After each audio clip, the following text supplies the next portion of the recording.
தமிழனை ஏமாற்றிட்டு சினிமா போட்டு காட்டி சாராயம் விற்று இப்படியே ஏமாற்றிட்டு இருக்கலான்னு தான் நினைக்கிறேன். உதயநிதி நான் கெட் அவுட் மோடிம்பேன், நான் மொழி போராட்டத்துக்கு தயாராகிருவேன்னு உதயநிதி சவால் விடுறாரு. அரசியலுடைய தரப்பையே தாழ்த்தி விட்டார் உதயநிதி. நம்பர் 1 ட்ரெண்டிங் எது? Get out Stalin.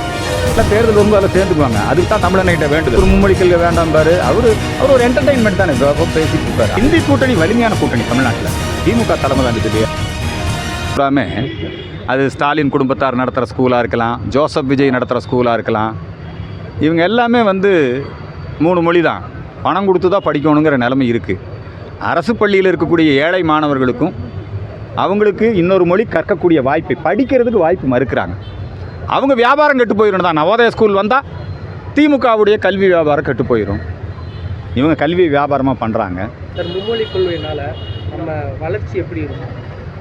இப்போ கேரளாவில், கர்நாடகாவில், ஆந்திரத்தில் எல்லாத்துலேயும் மும்மொழி கல்வி தான். அதில் வந்து அந்த மாநிலங்கள்லாம் நல்லா தான் வளர்ந்துக்கிட்டு இருக்கு.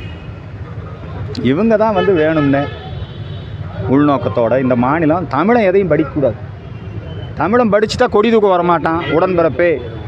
தமிழனை ஏமாற்றிட்டு சினிமா போட்டு காட்டி சாராயம் விற்று இப்படியே ஏமாற்றிட்டு இருக்கலான்னு தான் நினைக்கிறாங்க. அதனால் மும்மொழி கல்விக்கு கொள்கை நாடு முழுக்க ஏற்றுக்கொள்ளப்பட்ட கல்விக் கொள்கை. கம்யூனிஸ்ட்காரன் கேரளாவில் ஏற்றுக்கிறேன், இங்கேயும் வேண்டாங்கிறேன். அதனால் இது வந்து ஒரு பெரிய சீட்டிங். இன்றைக்கி வந்து இது எந்த அளவுக்கு இதை ஒரு ஆரோக்கியமான விவாதமாக பண்ணலாம். இது என்ன, நீண்ட காலமாக இந்த விவாதம் இருக்குது. அதை விட்டுட்டு உதயநிதி நான் கெட் அவுட் மோடிம்பேன், நான் மொழி போராட்டத்துக்கு தயாராகிருவேன்னு உதயநிதி சவால் விடுறாரு.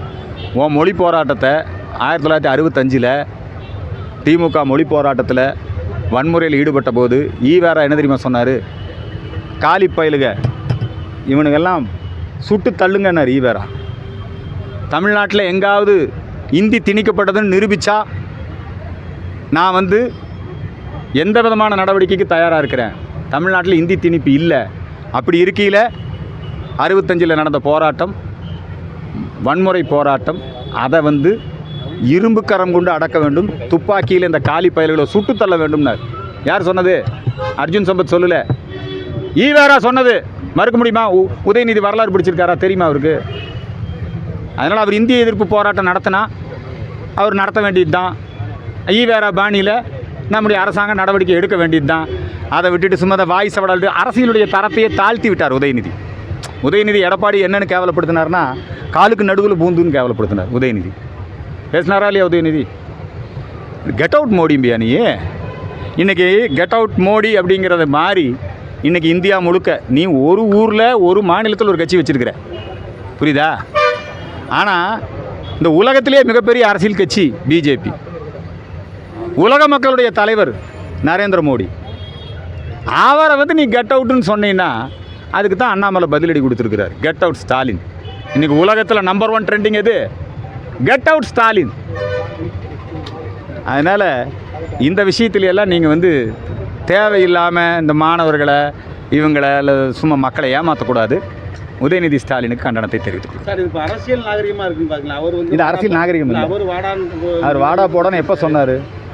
இது வந்து இப்போ நீங்கள் தான் என்னங்கிறீங்கன்னா அங்கே போய் உதயநிதி கிட்ட அப்படி கேட்குறது, அவர் முன்னாடி பேசுகிறதையும் பின்னாடி பேசுகிறதையும் விட்டு போட்டு போடுறது. அதே மாதிரி இங்கே அண்ணாமலை கிட்ட வந்து கேட்குறது. இது ஆரோக்கியமானது அல்ல, புரியுதுங்களா? நீ வந்து பாரு, நீ நுழைஞ்சு பாரு. என்ன அரசியல் நடத்துகிறீங்களா இல்லை வேறு ஏதாவது நடத்துகிறீங்களா? அதனால் இதெல்லாம் தப்பு. நீங்கள் மெயின் சப்ஜெக்ட் என்னப்பா? மெயின் சப்ஜெக்ட் என்ன? மும்மொழி கல்வி திட்டம் வேணுமா வேண்டாமா? இந்தி திணிப்பு இருக்குதா இல்லையா? இப்போ நாங்கள் சொல்கிறோம் தேசிய கல்விக் கொள்கை. எங்காவது இந்தி திணிப்பு இருக்குதுன்னு உதயநிதி நிரூபிக்கட்டும். 1 லட்ச ரூபா உதயநிதிக்கு. இது ஆரோக்கியம். படிச்சுட்டு சொல்லுங்கள். நாங்கள் சொல்கிறோம் ஆங்கில திணிப்பு இருக்குது. இருமொழி கல்விக் கொள்கை என்கிற பேரில் தமிழகத்தில் தொடர்ந்து மம்மி டாடி கல்வி திணிக்கப்படுது. 3 வயசு குழந்தைக்கு போய் எதுக்கு மம்மி டாடி சொல்லி கொடுக்குற நீ?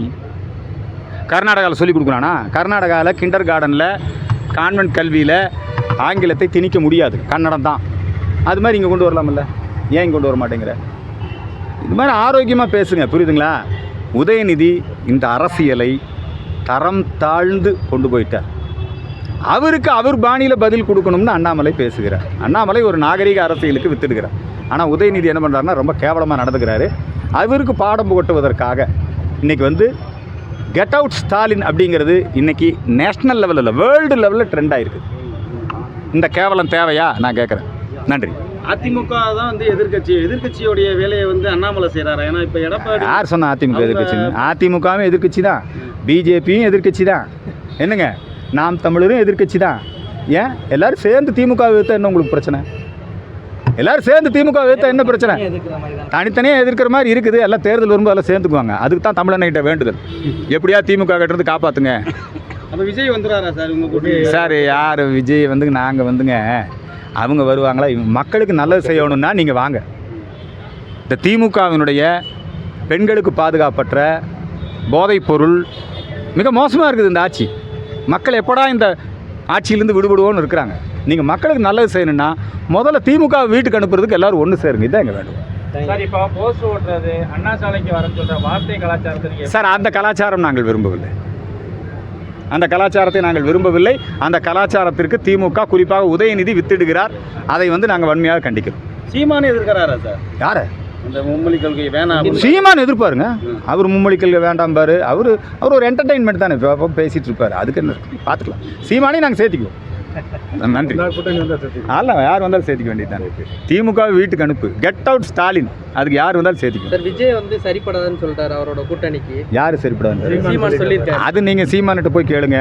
விஜய் சரிப்படாதுன்னு சொல்லிட்டாருன்னு. அவர் கொஞ்சம் வேகமாக பேசுவார். அப்படியே போய் அவர் விஜய் நேரடியாக பேசுறது இல்லை. அவருடைய கொள்கை பரப்பு செயலாளர்கள் இப்போ நிறைய வந்திருக்கிறாங்க இல்லையா? அவங்ககிட்டலாம் கேளுங்க. அந்த வார்த்தை போர் அங்கே வச்சுக்கோங்க. இல்லை சார், இப்போ இந்தி கூட்டணியில் ஒற்றுமை இல்லாதனால தான் அவங்க தோத்துட்டே இருக்காங்க. இப்போ தமிழ்நாட்டில் தோத்துட்டே இருக்காங்களா இந்தி கூட்டணி? திமுகவை ஏங்க இப்போ குஜராத்தில் உள்ளாட்சி தேர்தலில் பெரும்பான்மையான இடங்களில் பிஜேபி ஜெயிச்சிருச்சு. ஆனால் இங்கே என்ன எழுதுறாங்க தெரியுமா? இந்தி கூட்டணி 200 இடத்துல ஜெயிச்சிருச்சுங்கிறான் உள்ளாட்சி தேர்தலில். நீங்கள் இந்தி கூட்டணி வந்து தோத்துருச்சுங்கிறீங்க. ஏன் சார் அப்படி மக்கள் ஒரு மைண்ட் செட்லேயே வச்சுருக்கிறீங்க? கூட்டமாக சேரணும். இல்லை, இந்தி கூட்டணி வலிமையான கூட்டணி தமிழ்நாட்டில். திமுக தலைமை தாங்குது இல்லையா? விடுதலை சிறுத்தை இந்தி கூட்டணியில் இருக்குது இல்லைங்களா? அதான் வலிமையான கூட்டணி இந்தி கூட்டணி. உங்கள் ஊர் வெங்கடேசன் இந்தி கூட்டணி இருக்கிறாரு. இல்லை, வலிமையான கூட்டணி. அதனால் ஒன்றும் கவலைப்படாதீங்க. தமிழ்நாட்டிலையும் இந்தி கூட்டணி முறியடிக்கப்படும். இதுபோன்ற செய்திகளை மேலும் தெரிந்து கொள்ள எங்களது யூடியூப், ஃபேஸ்புக் மற்றும் ட்விட்டர் ஆப்களை சப்ஸ்கிரைப் செய்யவும்.